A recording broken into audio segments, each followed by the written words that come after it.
I was skeptical about this whole conference, to be honest. I did not like the general idea.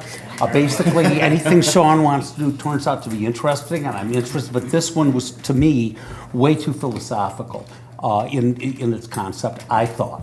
And I was ready to be surprised if anything would really come out of it other than a lot of very general talk. Where I'm ending up is still with my reverence to science, but feeling that there are topics which I was concerned about with science because we weren't getting answers, and I've come to the conclusion that there is a point where philosophy is basically subducting under science, where it's convenient to throw those topics to philosophy, whether it's many worlds or anthropic or what, which at least on a temporary basis philosophy can look at, work at, and maybe ultimately throw useful ideas back to science, which will help turn those back into scientific principles, and vice versa. So this is cool. I'm getting more reverence for philosophy than I had before, although I don't want to spend a lot of time reading it, except for Dan's books, which I do read.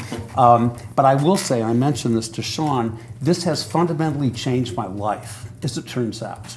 Because one of the subjects that I was very interested in, because it feeds into my background and what I've been working on, which is the criminal justice system. And it has really changed my mind, because even though I think it's possible I might be among the most hardcore naturalists here, and I don't know if there's free will, and I don't know if there's consciousness, and to me it's basically prove it to me.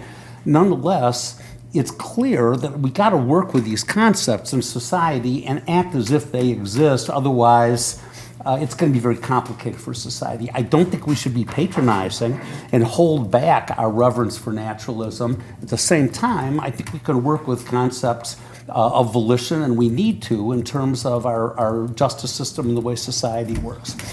I think we need to radically overhaul the criminal justice system, and I've been thinking that. I am even more determined than ever to work on that. I'm not sure there's a big difference between how we should treat people who are criminally insane and people who are criminally guilty, because I think that there are concerns about free will and about volition.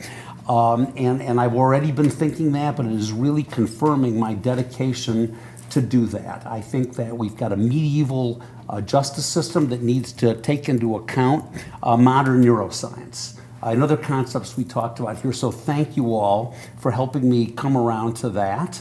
And my other thought, which I mentioned in the beginning, that I could change my mind about the value of bringing a lot of smart people together and a lot of cool things to come from that, haven't changed my mind. It really can happen.